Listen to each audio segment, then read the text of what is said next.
So to be super clear, all of this needs to come back to me in the envelope that I gave you. So all at once. So if you need a little extra time on this form, then I need it all to come as once. It's too hard, especially right now, for me to get pieces and parts from 60 different applications and try to put them all together. And then because I also have a packet of information that I'm working on that includes all of the courses that you've taken, and I've had to go through all of your past 4 years or however long you've been here at Bethel and check them all off. And then I attach transcripts that I print from the registrar. So there's like a number of pieces already coming at me. So if we can get this all together. And we're honestly not quite even in a rush because we can't get degrees awarded until the first week of June, the earliest.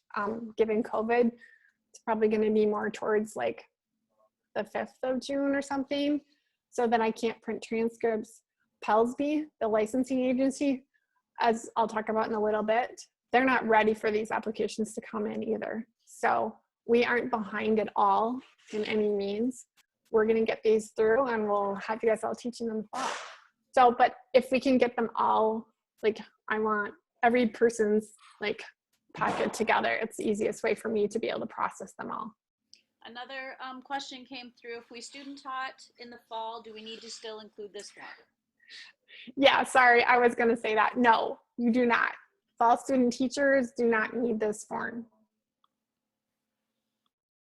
That's it for questions that I've seen. Thank you for sending them through the chat too. That's an easy way for us to not talk over each other. Real Okay. quick question. Yeah.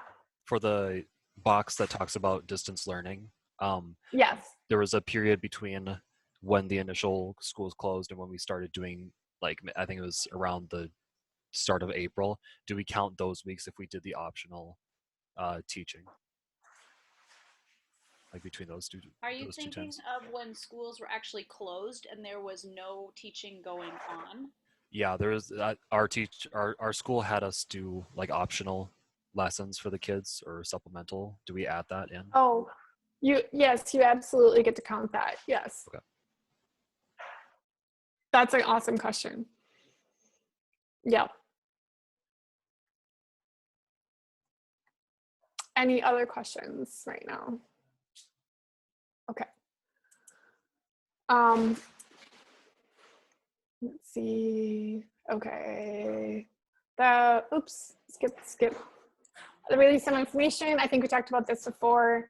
This just allows me to be able to print your unofficial transcript, and that will get attached to your license application and go to Pelsby. So I'm not authorized because of FERPA to share any academic information about you unless you allow me to. So this form allows me to print it solely for the reason of giving it to Pelsby. So many of you have asked about acquiring an official transcript from the registrar. If you need one for your school, and you likely will if you're not already hired in a position, a position that you do get will want an official transcript. So you might want to go ahead and fill out the form to order one of those. I don't need it. So if you need it, go ahead and fill that form out online, and then it'll ask you one of two things. If you need it when your diploma is awarded, or if you need it for licensing requirements, check that you want it when your diploma is awarded, because I don't need it for licensing, okay? Okay.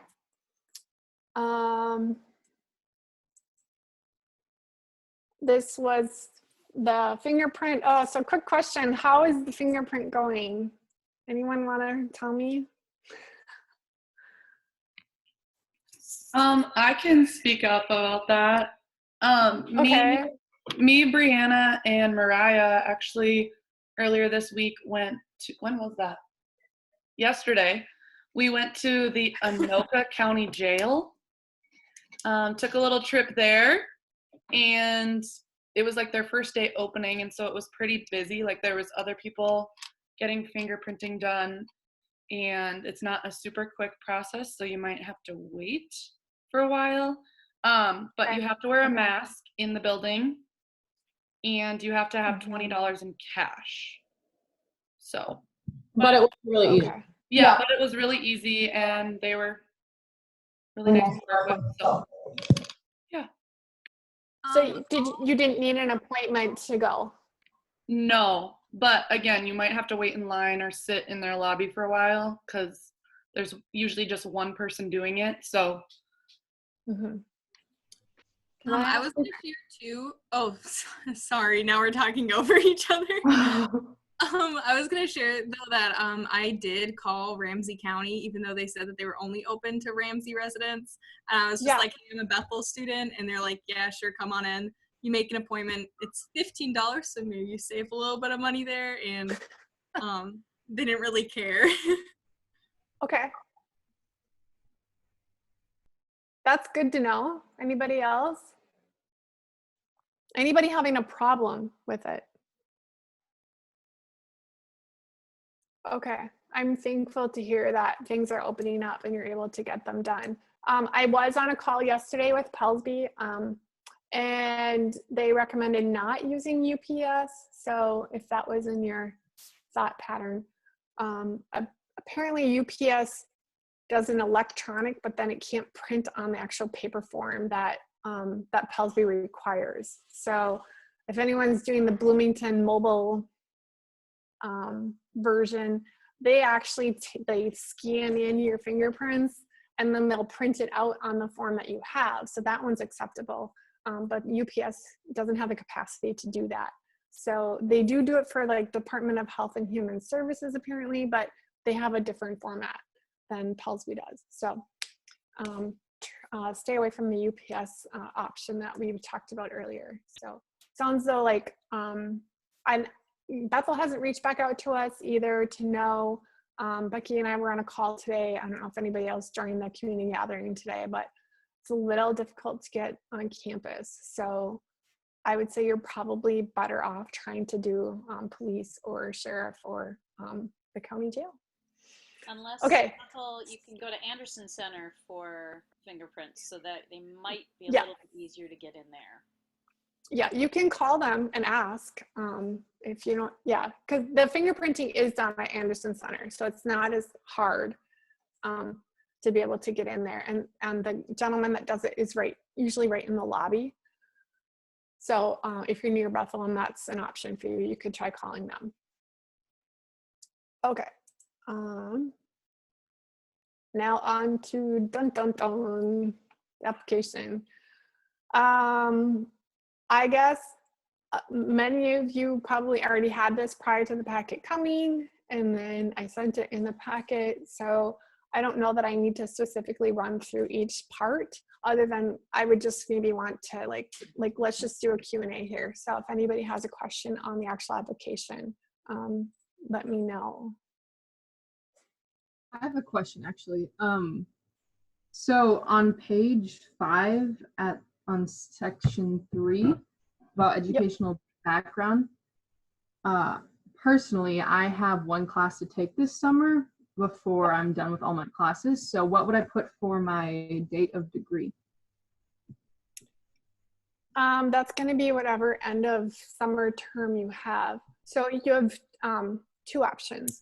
You can either hold on to this whole packet until that happens, or you can send it in to me with a cute little post-it note right on there that says, please fill this in for me. And I am super happy to fill that in so that once I can print your transcript, I will know your degree date once your transcript gets printed, and I can write that in for you. Okay, thank you. Yep.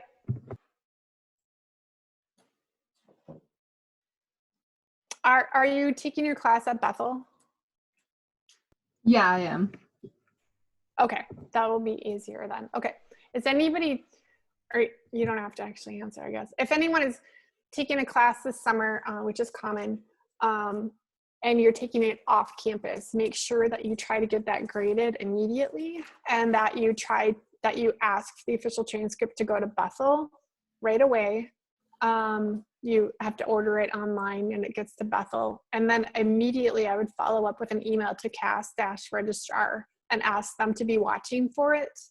In the summer, as you can imagine, they get a plethora of transcripts coming in for incoming students. So if it's your last class, it's going to get mixed in with all of those transcripts, and it sometimes just sort of takes a while for them to figure it out. But if they knew that it was coming in, they'd be a little more mindful and try to watch for it. Like they put somebody literally right on top of it. So this happens every summer that we work through this. So the more notice they have in advance of it coming, or just like to kind of watch for it in the next few days, the better. So Nadine, if that's you and you have further questions, let me know. Yeah. question of what should go in the date of degree? Should 5/20 go into the date of degree? Should 5/25, or is it just a year right there? It's Saturday. Whatever that is going to be on your transcript. So today's What's Saturday? What's today? The 21st, 22nd, the 23rd? Today's the 20th. Okay, so 5/20. So it should be 5/23/20. I should know that. But. Thank you, Grace. Grace put it in the chat for us. 5/23/20. I have a quick question about the fingerprinting, just to like make sure. So we're sending the card once it's done with this whole packet back to you. Yes. Yes. Yes. Yes. Perfect. Thank you. Nadine, you may be getting to this in a little bit. I know you mentioned it earlier, but like for me, I still have for my endorsement, my social studies MTLE to take, and they are just canceling everything. I try to reschedule. So is there any specific place I should mark that, or do I have to do anything differently? And I know there's a couple other people in that same boat that haven't finished those yet. Okay. Yes, I am going to talk about that. Yes, because I have kind of been tracking who has not, or who still needs their content and pedagogy exams. So let me see if there's any questions left on this form, and then I'm going to address the testing question. That's a good one. One more that came in, Nadine. If you're a double major and plan to teach with your second major, Spanish immersion, should I fill out both degrees on page 5? So in that section 3, do you put both degrees in there? Yes, try to squeeze it in 2 lines. That's common, even like for those of you that are PE and health. And yes, any double major, try to make 2 lines out of that degree field. Okay, and then there's do we have to pay the $90 fee? Yes, the $90 for you. Yes, the $90.25 fee goes to Pelsby directly. Minnesota rule and law does not allow Bethel to pay for your license. That's you paying for your own license, and that you hold that license then for 3 years, and then you will pay it again in 3 years when you renew. And you would have the option at that point to move to a tier 4 if you qualify, and then that's a 5-year. But then every 5 years, then you will be renewing and doing your continuing ed credits, and then constantly renewing, just like any other professional program for nursing or accounting or anything like that. Everyone pays their application fee. This application fee, it's broken down on Pelsby's website if people are interested. A bulk of it is actually for the background check. It's an extensive background check through the Bureau of Criminal Apprehension. And then there's the rest of it is a processing fee for Pelsby to work through. Are there other questions?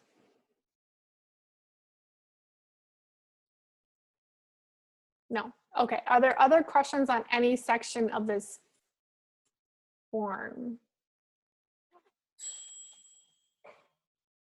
Yeah, I had a quick question actually. Okay. So I'm a transfer student. I started out at Liberty University and then transferred to Bethel. Okay. Under the college portion, am I supposed to write Liberty as well as Bethel, or just Bethel? Did you get a degree there? No. No. Okay. And then the credits, they transferred to Bethel and assisted you in completing at Bethel? Yeah. Yeah. Yes. Then just put Bethel. Okay. Gotcha. Okay. Perfect. That's a good question.